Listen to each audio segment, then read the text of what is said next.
Hello everyone, today I'll be showing you guys how you can merge two Facebook pages.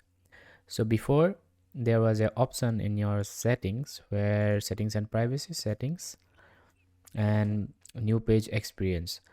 When you click here, then there was an option where you could merge your Facebook pages, but now it has been removed.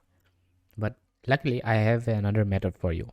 You just go to this URL facebook.com forward slash pages forward slash merge. After going to this URL, you will be redirected to this page. From here, you need to click the source page name and the destination page name. After you give the source page name, for me it's this page and the destination page is this, just click continue.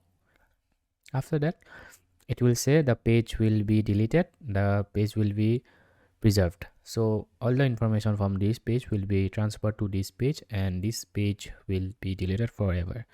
So and then click submit. So this is how you merge two pages on Facebook. Hope this video helped you, and if it did help, then please like my video and subscribe to my channel. Thank you for watching.